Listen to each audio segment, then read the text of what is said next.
ஸ்ரீ வள்ளல் Sadayappa Chettiar trust TIMS Kannan அறக்கட்டளை சார்பாகவும் நீர்மோர் வழங்கும் விழா தருமபுரி நகரத்தில் 1919 ஆண்டு தொடங்கி 100 ஆண்டு காலம் கடந்து மக்கள் பணியாற்றி வரும் வள்ளல் சடையப்ப செட்டியார் சத்திரத்தில் பொதுமக்களுக்கும் பக்த கோடிகளுக்கும் அன்னதானம் வழங்கப்பட்டு வருகிறது.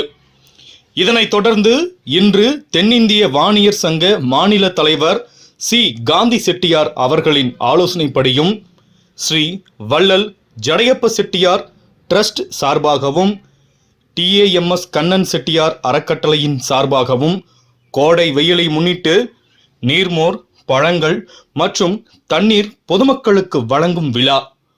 கோடை வெயில் காரணமாக கோடை வெப்பத்தால் தவிக்கும் பொதுமக்களுக்கு இலவசமாக நீர்மோர், பழங்கள் வழங்கும் சேவையை ஜடையப்ப செட்டியார் டிரஸ்ட் தலைவரும் தொழிலதிபருமான சுரேஷ் சுப்பிரமணியன், செயலாளர் ராஜசேகரன், பொருளாளர் பாலாஜி, துணை தலைவர் பாஸ்கரன், இயக்குநர்கள் DJ Senthil, M. Kannan, R. Udhayakumar, Siva என்கின்ற சிவசண்முகம் மற்றும் வாணிய சமூகத்தினர் திரளாக கலந்து கொண்டு நூற்றுக்கணக்கான பொதுமக்களுக்கு நீர்மோர், இளநீர், தர்பூசணி, வெள்ளரிக்காய் போன்ற நீர் ஆகாரங்கள் வழங்கினர்.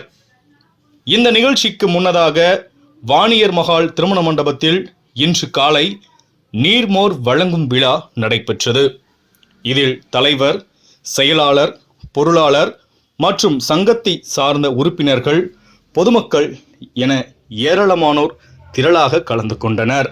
தென்னிந்திய வாணிய சங்க தலைவர் சி. காந்தி அவர்களின் ஆலோசனைப்படி இன்று முதல் கோடை வெயில் தணியும் வரை நமது வள்ளல் சடையப்ப செட்டியார் டிரஸ்ட் சார்பாக அனைத்து பொதுமக்களுக்கும் நீர், மோர் மற்றும் தண்ணீர், ஃப்ரூட்ஸ் தொடர்ந்து கொடுக்கறதா முடிவு செய்யப்பட்டு இன்று முதல் தொடங்கியிருக்கோம். எல்லாரும் சமூக மக்கள் அனைவரும் கலந்து கொண்டு இதை சிறப்பாக நடத்தி கொடுக்குமாறு கேட்டுக்கொள்ளும்.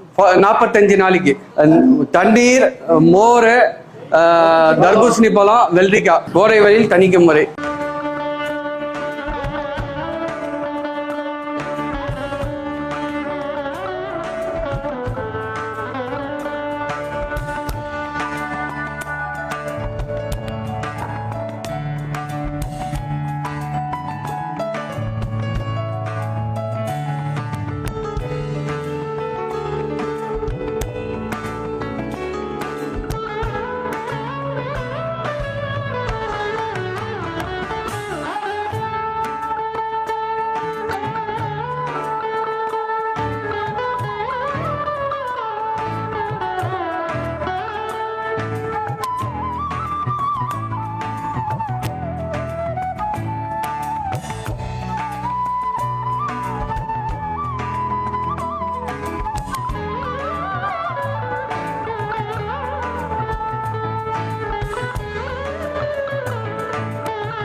தென்னிந்திய வாணிய சங்க தலைவர் சி. காந்தி அவர்களின் ஆலோசனைப்படி இன்று முதல் கோடை வெயில் தணியும் வரை நமது வள்ளல் சடையப்ப செட்டியார் டிரஸ்ட் சார்பாக அனைத்து பொதுமக்களுக்கும் நீர், மோர் மற்றும் தண்ணீர் கொடுக்கறதா முடிவு செய்யப்பட்டு இன்று முதல் தொடங்கியிருக்கோம். சமூக மக்கள் அனைவரும் கலந்து கொண்டு இதை சிறப்பாக நடத்தி கொடுக்குமாறு கேட்டுக்கொள்ளும்.